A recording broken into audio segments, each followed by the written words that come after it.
Welcome, RFMA Executive Director and CEO, Tracy Thompson, CAE. Good morning, everyone. Good to see you out here. Come on in if you're out there. Grab your coffee, grab your breakfast sandwich. Come on in.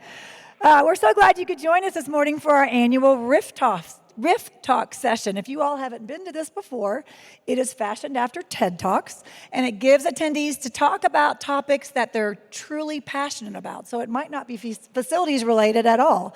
And each of our 6 speakers today will have 8 minutes to give their RIF Talk. So thanks for being here, and we'll see you at the end. Thanks. Ladies and gentlemen, Jay Fisk.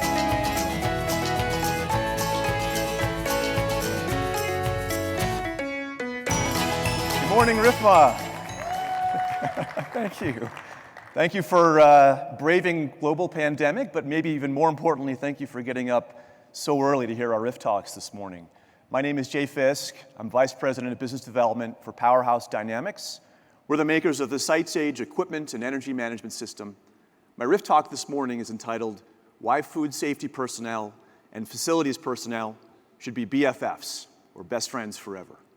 This is a plea to our industry for what are typically separate groups, food safety personnel and facilities personnel, and why they should work more closely together. I'll explain how your fates are intertwined and how your goals can be and should be aligned, especially given the growing trend of internet connectivity with critical equipment, including equipment that can impact the safe storage and production of food products. So historically, multi-site food service operators, like most large organizations, have different organizations within them with different responsibilities, such as marketing, finance, facilities, food safety, IT, many others. Facilities and food safety are not exempt from this history and from this separation of personnel and objectives.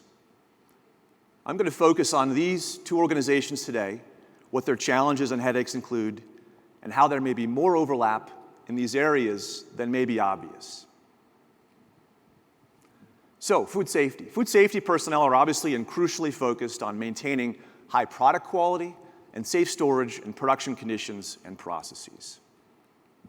They worry about things such as collecting and archiving food temperatures throughout the storage, preparation, and serving of product, making sure staff across all locations adheres to standard operating procedures, and ensuring critical equipment critical to food storage and production is maintaining the proper performance and operating within the correct parameters. Facilities. Facilities personnel often have to worry about maintaining a consistent, comfortable ambient temperature for guests across their locations, making sure critical equipment maintains high uptime, reducing expensive reactive equipment repairs, and driving down operating costs, including energy costs. At the same time, growing rates of internet connectivity to key equipment in these facilities provide opportunities for food safety personnel and facilities personnel to collaborate. Today, technology can enable connectivity with refrigeration, cooking equipment, thermostats, HVAC, and other equipment, providing remote control and access to data that can positively impact both groups. For example, simple wireless temperature sensors can be installed in any existing refrigeration system, sending text messages, emails, or app alerts when unsafe storage temperatures have been crossed for unsafe periods of time. Many types of modern cooking equipment can generate error codes when there are either failures in the equipment or problems with how the equipment's being used.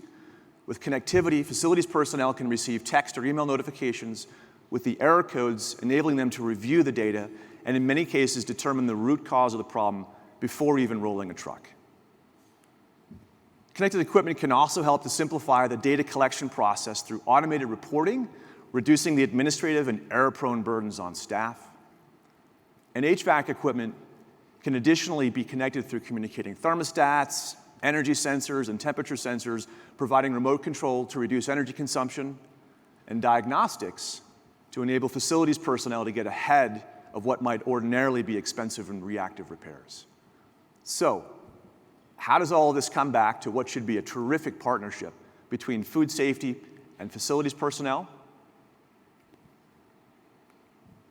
While food safety folks focus on risk, product quality, standard operating procedures, and data archiving, and facilities folks focus on comfortable store temperatures, energy costs, operating costs, repair costs, both groups need to worry about the performance of their key equipment and how this equipment performance affects their abilities to execute against their responsibilities. Combining these areas of overlapping interests with the capabilities now available through connected equipment and sensors, it becomes easier for the two groups to collectively make the case for a shared solution. On the food safety side, reducing risk and protecting the brand helps to drive the urgency of collaborating and implementing a solution. And on the facility side, reducing operating and energy costs through automating the HVAC controls and diagnostics help to provide a clearly quantifiable payback. And both groups can share in a solution that helps them ensure their critical equipment is operating as efficiently and effectively as possible, helping them achieve their goals. So, what do I recommend? To all my facilities friends at RFMA, go find your colleagues in food safety at your organizations and work together. They can be big allies for you in helping you achieve your objectives, and you can be big allies for them. Seek out common platforms and solutions that can collectively address your shared challenges. And while some motivations may be different between the two groups, they can be used to support a common solution. And in addition, when implementing a solution, begin with the end in mind, even if you decide to start with one specific solution, for example, refrigeration, temperature monitoring. Make a roadmap that shows how both groups can benefit from a broader solution. When departments such as facilities and food safety seek each other out and work together to implement solutions that can collectively address your shared challenges, the probability of success only increases. By implementing a common platform, you can achieve your goals by improving equipment performance, driving down energy consumption, and reducing risk through enhanced tracking and visibility of food safety processes. Thank you to everyone for your time this morning, and have a great day.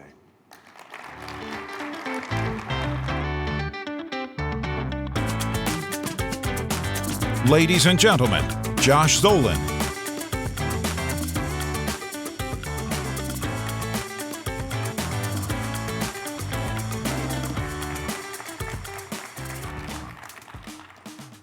Man, what a wonderful day and age we live in, right? I mean, come on, we can respond to email from our cell phone.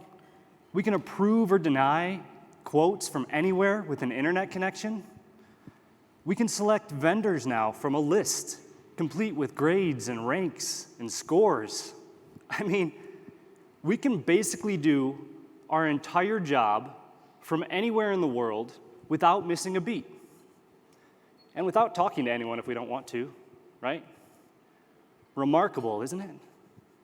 Man, what a time to be alive, guys. Thank God for technology, right? You know, I still remember when I first started in this industry. Man, I was green as green could be.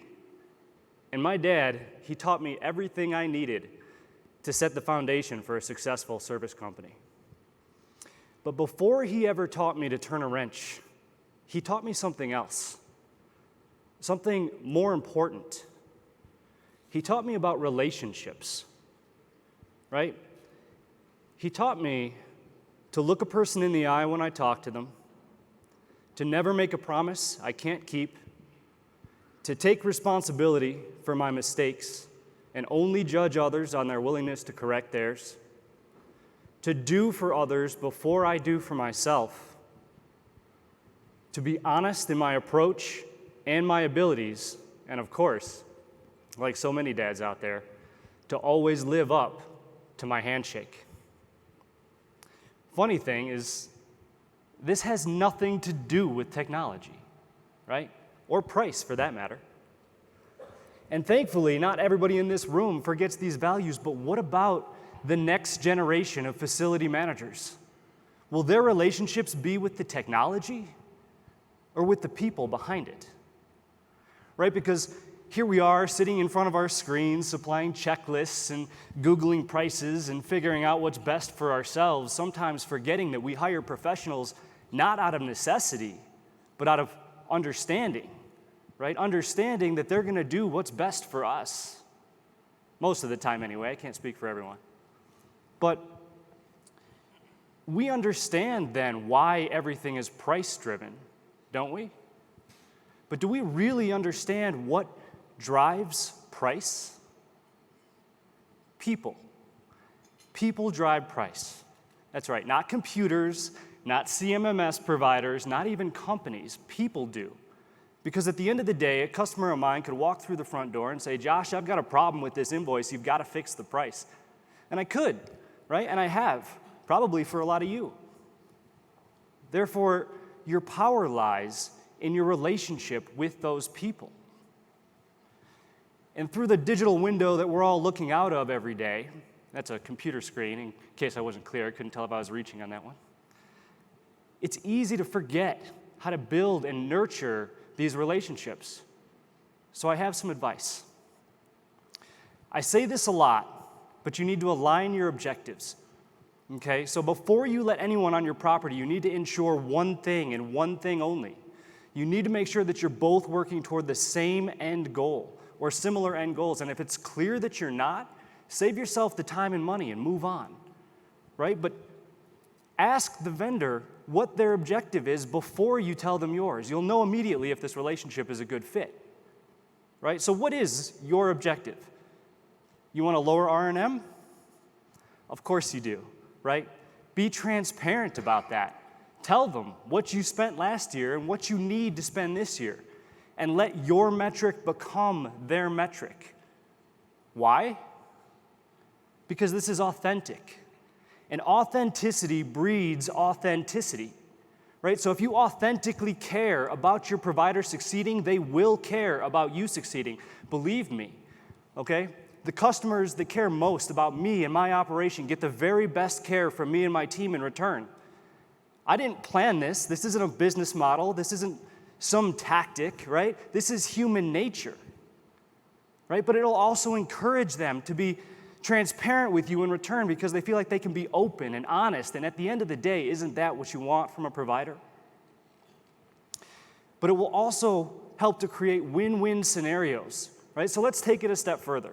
For example, and this is just an example, so don't rip my head off for this, but what if for every $10,000 you come in under budget, you kick back $1,000 or $500 or $250, or you just buy their office lunch one day? It doesn't matter, right? It's the principle. It creates a win-win scenario, and that's how relationships work. It has to be win-win.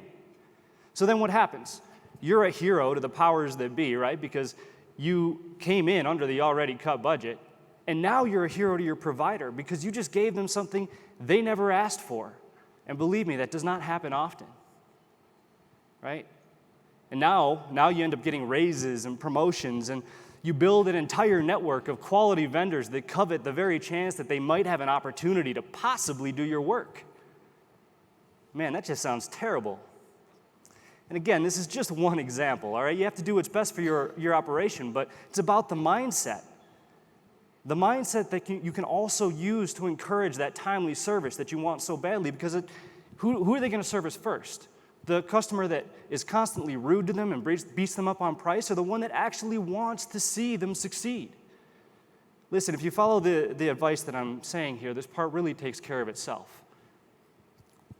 So finally, the best thing that you can do in any relationship, right, whether it be with your employees, your vendors, your spouse, your kids, your pets, I don't care. Communicate. Communicate often and communicate honestly, right? Let them look into your eyes, hear your voice, shake your hand, remind them that there's a man or a woman behind the machine, a person behind the process, empathy behind the electronics. Because make no mistake, guys, in every email, every text message, every service channel work order is a relationship that is infinitely more valuable than the screens that connect them. So to everyone in this room right now who already knows this, Don't forget it. And when you have an opportunity to bring on an apprentice or just give the younger generation of facility managers some advice, our wonderful industry will absolutely thrive if we can simply remind them to look a person in the eye when you talk to them, never make a promise you can't keep, take responsibility for your mistakes, and only judge others on their willingness to correct theirs. Do for others before you do for yourself. Be honest in your approach and your abilities. And of course, always live up to your handshake. Thank you.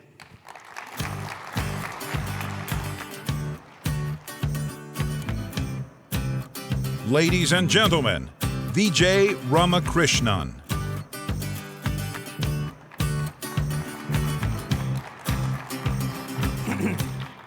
Good morning, everyone. I'm Vijay Ramakrishnan from Service Channel.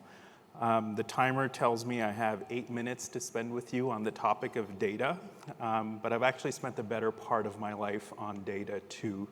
I spent my first summer internship creating one large report and analyzing it.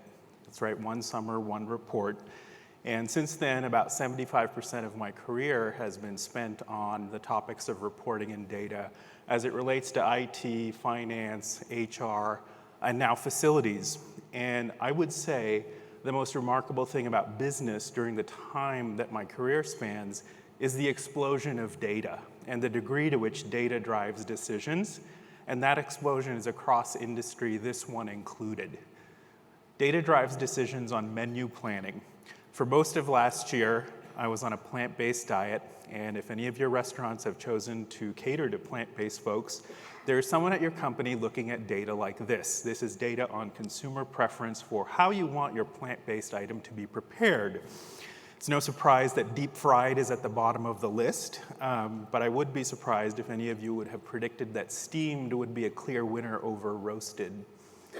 Data is driving decisions on workforce planning. There's someone at your company looking at data like this, which is the trend in median hourly restaurant wages, probably at a local level, so they can construct a well-informed financial plan for next year.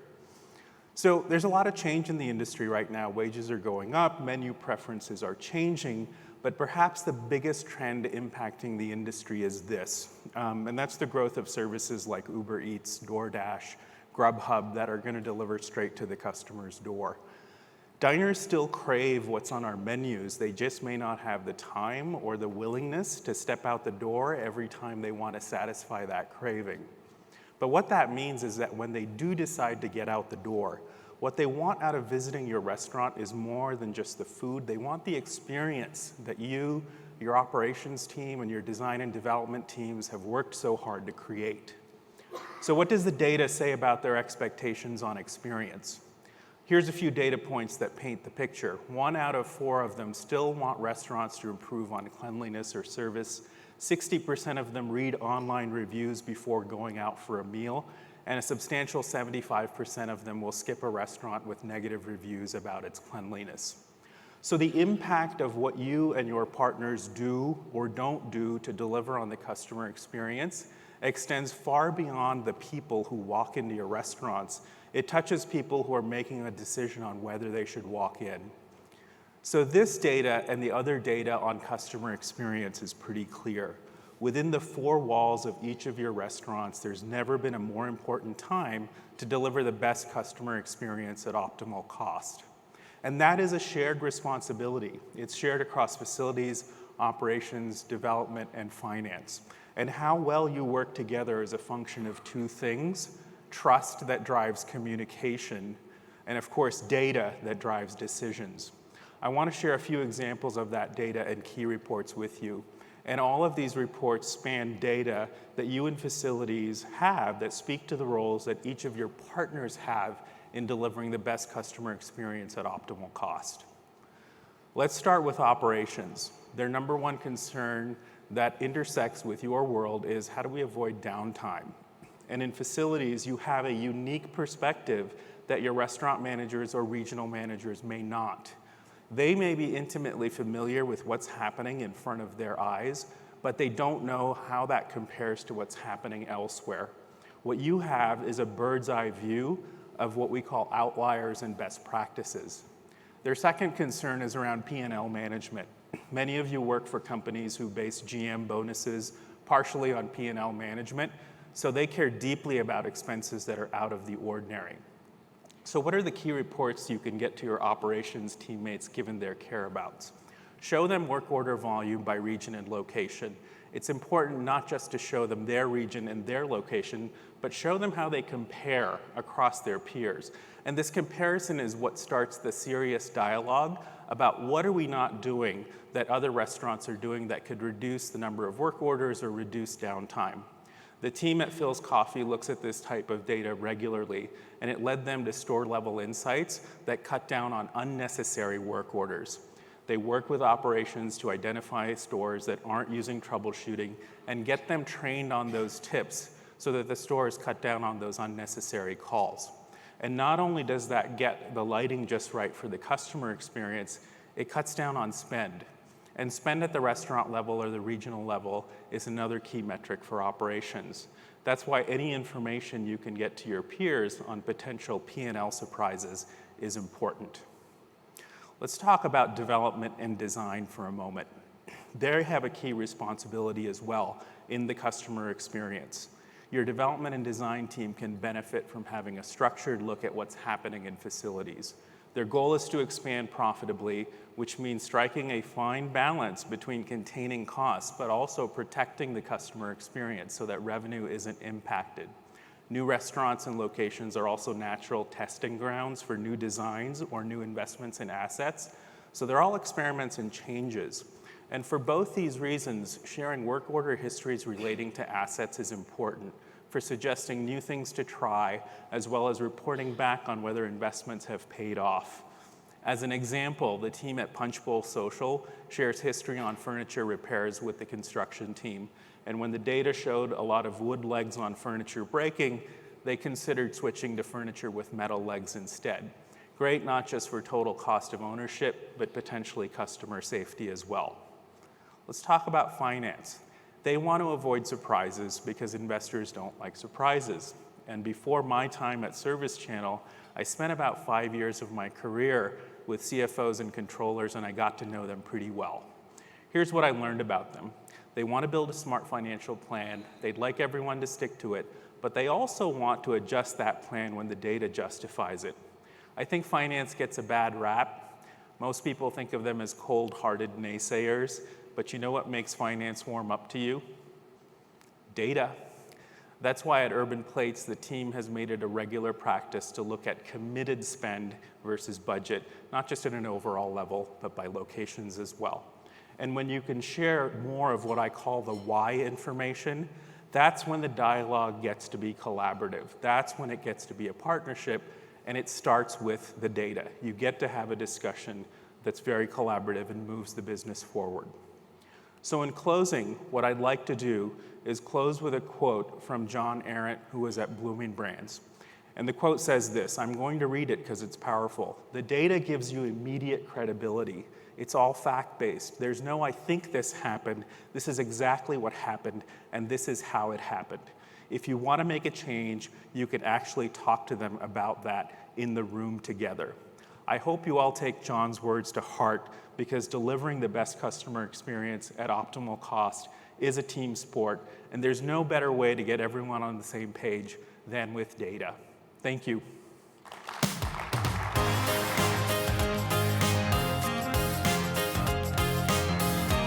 Ladies and gentlemen, Rich Malachy. Yes. Good morning. Good morning. Good morning. Thanks for being here so early with us. Thank you to RFMA for allowing me to wear my hat because this is part of the branding. People know me in my hat, and that's kind of what we're going to be talking about today. So, media disruption in the restaurant and food equipment industry. It's something I kind of started 2 years ago, just briefly. I own and operate a food equipment service company in New Jersey, and I started making videos a little over 2 years ago. quick outline for what we're going to talk about here briefly this morning. Why brand yourself if you work at a big corporation? How to create a brand for yourself? Why brand your company if it's already successful? How to create a brand for your company, and examples of companies using digital branding today. So why brand yourself even if you work at a big corporation? I tried to tailor this a little bit to some of the audience that might be in this room. Some big corporations, big brands, you have Darden and different companies of that nature. And, your career is in constant motion. So what I mean by that is oftentimes in the food equipment industry for us, you either stumble upon it by someone you know or you're born into it, but you never leave. So when your career is in constant motion, when you're putting out video content surrounding your journey, it stays with you forever. And going into the next point with team, you're ingraining yourself into the brand and the business that you work for. So I think that's really important today because we all want to have differentiators, and the ultimate differentiator is putting out video content with your message that connects you to other people across the industries that you're working for, and it's an advocacy for your ideas. Oftentimes if you work at a big corporation, you might say, hey, I don't really have a voice. But today, with LinkedIn and YouTube and Instagram and Facebook and all these platforms that we have, you have an opportunity to really put your voice out into the world, be noticed, and begin to create opportunities you never knew you had. And I stand here today as a practitioner because I never knew that when I started my journey, I would be on this stage talking with you guys, because I'm not a speaker. I didn't set out to be a speaker, but here I am being able to talk to you through that journey. 2 years ago, this would have never been possible. So how to create a brand for yourself. The first thing I always talk about is finding your whys. You have to find your why. We all have our own reasons. Who are you? You know who you are. Only you can answer that question. And finding out why you're doing this. For me, my why is I want to help people. I love helping people. It's my nature, it's my gut. People that know me know that. And I'm able to do that on such a bigger level now that LinkedIn and YouTube has been connecting me with a lot of people, even the people in this room. So with that said, you have to find out what people are going to remember you for. That's your message. That's your message that you're going to be putting through to the channels every day, whatever you're going through. People say, I don't know what to talk about. You know exactly what to talk about. We all have issues and problems that we're all dealing with, and a lot of those times it's the same stuff, and that's what's going to connect you with the other people in your industry. So that brings you to defining your audience and targeting your market. You're not looking to be so broad, and I want to get 1 million followers, and it's not about that. It's not about the numbers. It's about the audience that you're looking towards. For me, we talk about channel partners in my industry. You might be familiar with NAFM and Safesa and MOFSI. That's a big audience for me. Another big audience for me is my end user customer. I want to get closer to them. I want them to know me. I want to be transparent. It's going to get me closer. It's going to give me the competitive edge in my market, especially if my competitors are not doing anything. And again, going back to knowing what to put out on the media channels, imitation is the biggest form of flattery. And for those of you who don't know me well, but some of you do, I am a big Gary Vee fan, if anyone knows Gary Vee. So a lot of the stuff that you might see or hear me talking about in my videos, even here today, I've kind of imitated him to the point where I'm kind of reverse engineering everything he's doing. I'm spotlighting my technicians, I'm talking with my team on these videos. And then when you go into branding your company, if you're already successful, a big word we're talking about today is sustainability. This is for perpetuity. You're starting this right now. You're going to start your videos. If you're thinking about it, start today. This is about forever.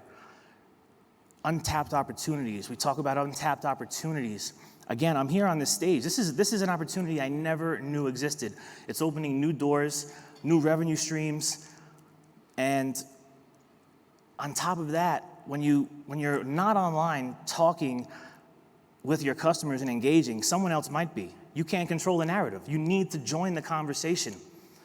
Break down the perceptions. Let your customers know who you are and that you're there for them. Create an internal strength and build morale. Along with all the stuff you're doing personally, you have the opportunity to connect your team and bring your team closer together. So I mean, when you're building your business and you want to get close to people and you want your employees to care, this is a great way to do it. How to create a brand, logo identity. I look at myself, I'm the new logo for my business. I walk in, people know me from the hat, right? They know me from some of the taglines, Malachy cares and all that. And then we talk about content, we talk about community. There's always that disconnect, is content king, is community king. For me, it's all about community. Community is king, content is queen. You have to build a community around your business. Start a Facebook group. That's what I started. I started a Facebook group. I'm building a community in the food equipment industry. It led me to Miami. I put on my own conference. I got 70 people in a room. I'm building a community. They're understanding the message. They're connecting with me. And at the end of the day, we talk about business. Sometimes they, Rich, when you're done making videos and having fun, what's the bottom line? I am building a business here.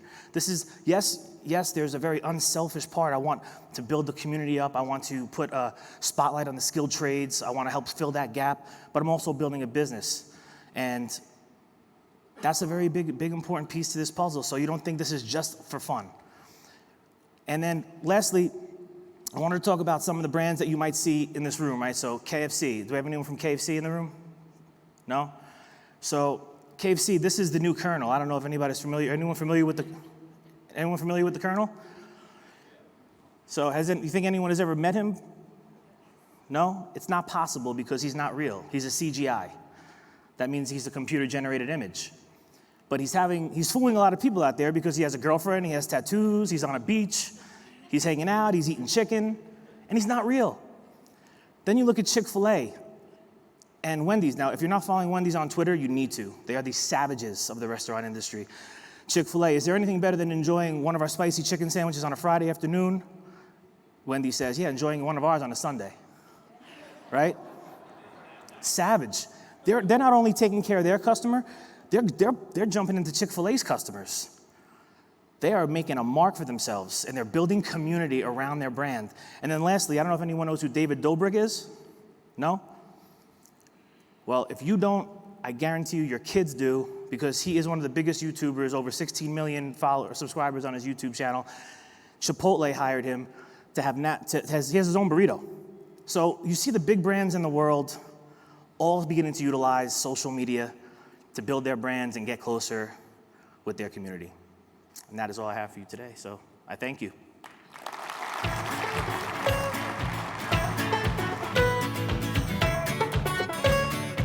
Ladies and gentlemen, Brian Ficano. Good morning. My name is Brian Ficano. I'm the founder and CEO of Sustainable Supply and Total Restroom. We're a family of e-commerce and facility supply companies based right here in Colorado. And over the past decade, I've been lucky enough to be a part of one of the fastest growing privately held companies in America. We've made the Inc. 5000 list 7 years in a row and consistently been ranked as the top 1,000 online retailers. So I owe a lot of this success to the creativity and the dedication of my team, but most importantly, the dedication to deliver on the customer experience and deliver on what matters most for our customers. So we've worked with thousands of facility managers and building managers, property owners, architects, and engineers over the past decade. And we've helped them solve some of the most complex issues that they're facing with designing, constructing, and maintaining their restrooms. And we've taken this feedback, created best practices, and shared this information amongst the industry. But there is a piece of data and feedback that we've been missing all these years. And that's what matters most to our customers' customers, right? These are the folks that are visiting your restaurants, eating in your dining rooms, and interacting with your brands every day. We knew what mattered most to our facility managers, right, our customers, but we didn't know what mattered most to your customers. So we decided to change that. In 2019, we launched our first annual public restroom bathroom satisfaction survey. In 2020, we just did the survey again, so in January actually. And right at the beginning of when coronavirus started kind of coming into everyone's radar a little bit. So we surveyed 1,300 adults through the US. Respondents were between 18 and 72. And the split was about 50-50 between male and female. 46% were male and 54% were female. So some of the key findings, we asked them, what is most important in a public restroom? And 6 out of 10 said cleanliness. And next came privacy in the stalls, and this is something that we're kind of seeing more interest in. but it was not the most important. Your customers want a clean restroom, and that is a challenge that we're all aware of. Working dispensers, there's nothing like using the public restroom and not having the soap dispenser work, toilet tissues out, paper towel dispenser doesn't dispense paper towels. Toilet seat covers and graffiti kind of rounded out the list there. What would you do if you entered a public restroom that was unclean? So about half of us said, you know what, we'd go in there, take care of our business, and get out of there without touching anything. So we've probably all interacted with that before. Truck stops in Nebraska, you name it. Get in and out as quickly as you can. The next two numbers here, I think, is what we should really focus on and how it affects your brand. So nearly 44% of people said they would either leave the restroom in the business immediately, or they would strongly not consider returning to your restaurant again. 7% give you a pass and say, you know what, managing and maintaining facilities is difficult. We're going to give you a pass. We understand these things are hard to maintain. Touchless. 90% of customers believe that touchless is an important feature in a public restroom. And so we define touchless as automatic flush valves, automatic faucets, automatic soap dispensers, automatic hand dryers, and paper towel dispensers. So your customers love them, but the facility managers out there are saying, Brian, this is our maintenance issue. Sensors are tough to maintain, but your customers want this. So I think it's a matter of trying to find a balance of what works great for facilities, keeps you on budget, but also what your customers are demanding and asking you for. This one's kind of fun here. What do you do if you have to flush the toilet and it's not automatic? About 2/3 of us use our foot. About 1/3 of us go ahead and use it with a hand. Hopefully they wash their hands when they leave. But anyway, so that kind of just exemplifies the point of your customers really want touchless. So what does this mean for your restaurant? You know, I think, we've been talking about this for decades, right? Where your restroom reflects what your brand is. And everyone here in this room cares deeply about the brands that they work for and represent. And you're delivering on your menu. You're delivering on the dining room experience. And the restrooms are often kind of just forgotten about. But, people are judging your brand by the quality and the experience that you're delivering in the restroom.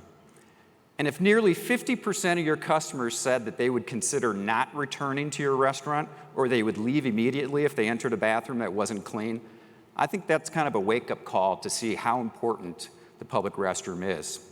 And again, people expect touchless fixtures, and we need to kind of figure out, I think, as a community, what's the right balance there. And touchless, I think, is important too in preventing the transmission of germs. It's clean. I think the Gaylord here, if you look at their restrooms here, have done a phenomenal job. There's no doors as you enter the restroom. It's corridor. Obviously, that's difficult in most restaurant environments. But I think you kind of look at some of the trends that you kind of see. The CDC, and this is very timely for where we're at right now with coronavirus, washing your hands is the first line of defense. And we really need to think about how do we encourage hand washing, not only for your employees, but also for the people that are visiting your restaurants.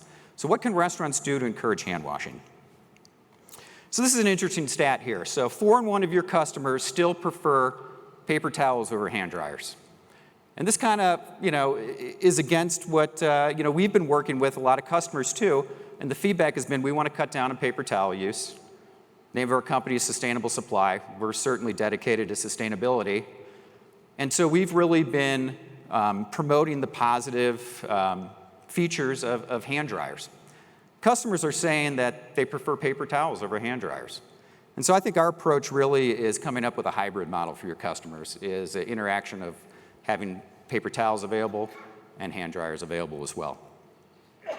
This is good news for facility managers here. Only 1 out of 4 of your customers prefer lotion soap. So that gives an opportunity to convert if you're not already using foam soap. You use less product, it's more effective, it's cleaner, and your cost per use is significantly reduced compared to a traditional soap. So some further insights that I just thought I'd share with you. I got about a minute and a half here of some of the experience that we've had with working with customers. And we see this all the time too, is some of the facilities have moved to automatic flush valve. And then you go and you use the soap dispenser and it's manual. And you have to touch the wrist blade on the faucet and it's manual. So we're kind of delivering this part touchless, part manual experience, which gives the opportunity for cross-contamination. The drip trail. This is kind of a term that we've dubbed. Everybody's probably seen it. You know, you wash your hands here, and then you go 10 feet over here to use the paper towel dispenser or the hand dryer, and it creates a drip trail all over the floor there. So that can give the perception to your customers that you have a dirty and unmaintained restroom, slip, trips, and falls hazards there. So I think, again, as we get in and we work with customers on the correct placement of fixtures can eliminate some of these things like the drip trail. Toilet partition privacy, this is becoming a big one, is customers are wanting more privacy in the stalls. The challenge is there is if you go to full height and they lock behind, it's kind of hard to tell from a security perspective. So kind of the hybrid approach that we have is extended height, where you can still see into the stall from underneath, but it eliminates all sight lines and cracks looking in, so it gives your customers privacy. And the last thing that I have here too is hand dryers have gotten smaller, quieter, and include HEPA filters. So I think some of the data out there that's influencing customers, that you guys have probably read the studies that say, hey, hand dryers are unhealthy. I don't give a lot of credit to that. But anyways, I think it's worth a look at these smaller, more efficient hand dryers with HEPA filters. Real quick, some of the brands with the best experiences, here they're on the list here. I won't share any of the worst. We asked our 1,300 customers to say, hey, where have you had a good experience and where have you had a bad experience? If you want to figure out where your brand has landed, you can contact us. Also, too, real quick, if you want the results of the survey, it's at totalrestroom.com/survey2020, and you can get all the results of the survey. Thank you very much. Appreciate it.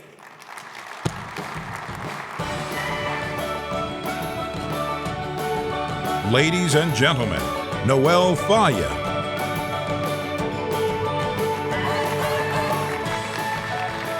Good morning. My name is Noel Fea, and like many of you, I have opinions. Some are flexible. I could probably change my mind if someone makes a good case. Other opinions of mine are deep-rooted, and I probably won't budge. Some of my opinions are so good that I get paid to share them. For example, when a restaurant's having a facilities issue or they need advice on repairing or replacing equipment, people want my opinion, and I'm allowed to share what I think. But there are other opinions that I won't share in public, like duct tape over the mouth, never to be spoken. Because I'm a lady, I'm a professional, and I'm polite. And I don't want to be ostracized by people that I care about, or worst of all, look tacky. We've been taught to avoid talking about politics and religion. And this has led to a lack of understanding of politics and religion. And this is 2020. This is an election year. Our country's polarized like most of us have never seen before. And with the power of social media, we can post memes, spout off insults, and proclaim anyone we want to be the hero of the day, all behind the safety of our social media profiles. And this system, Facebook, Twitter, it's built to please us and make us feel right and popular and smart. And if someone doesn't like our opinion, we can choose to engage, or we could just passively, aggressively unfriend or block them. People that we usually think of as warm and compassionate can suddenly turn bitter and angry when posting about politics or other controversial subjects. In turn, that can leave us sometimes feeling hurt and frustrated. In our nation's beginnings, citizens assembled regularly to discuss and debate the issues that affect our country and our lives. Somewhere along the way, we've lost that revolutionary passion. Now we only talk about these things with our friends that just reinforce our opinions.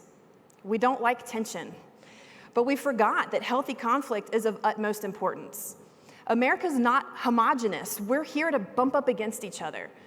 And engaging with other people is not always easy, but it is always worth it. When people view you as curious and thoughtful and you're willing to have calm discussions, it will open up new appreciation of those around you and can give you new ideas and inspiration. This talk today is based on a great book I read called I Think You're Wrong, But I'm Listening by Sara Stewart Holland and Beth Silvers. Sara's from the left and Beth is from the right, and they have a podcast that they use to have grace-filled political conversations.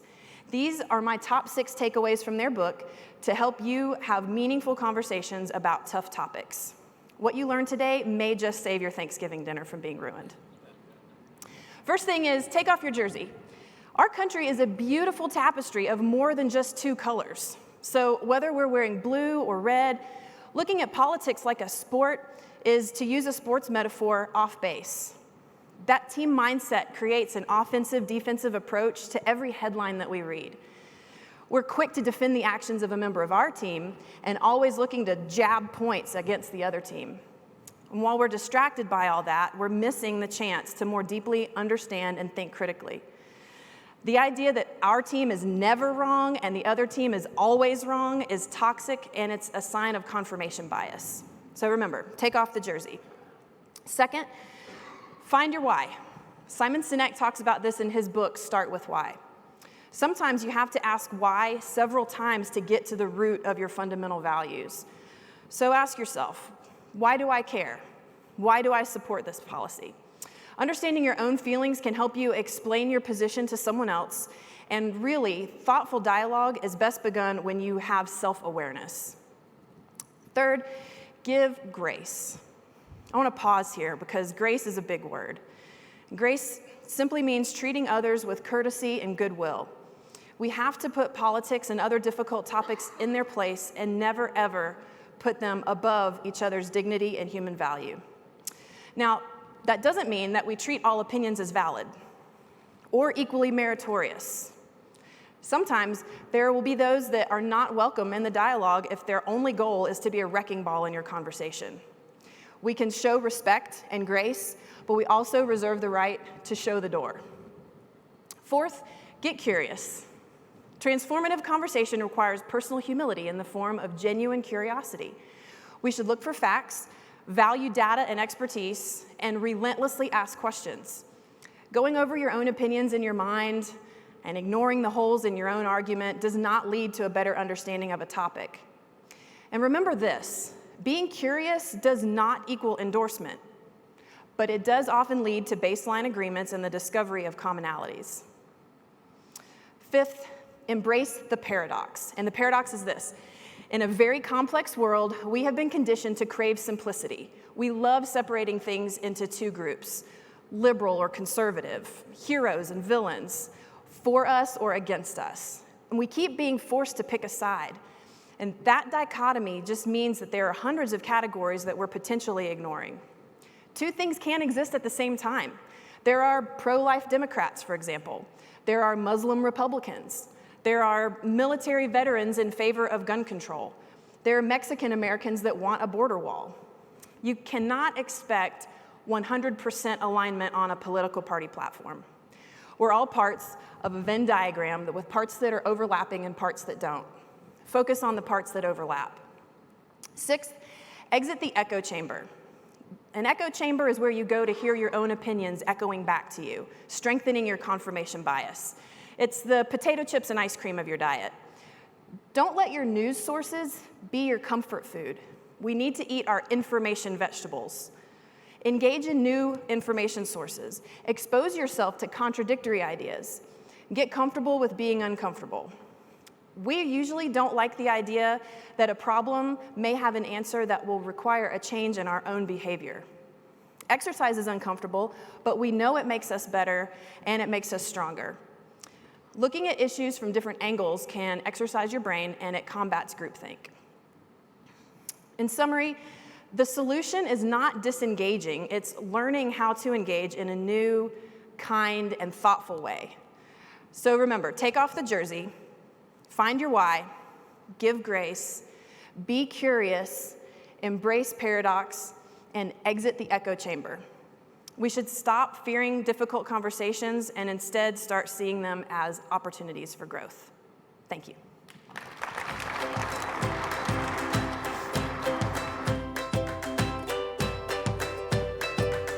Well, thank you, Noel, and thanks also to Brian and Rich and Vijay and Josh and Jay for giving us 8 minutes of your time in preparation for giving us something to think about this morning.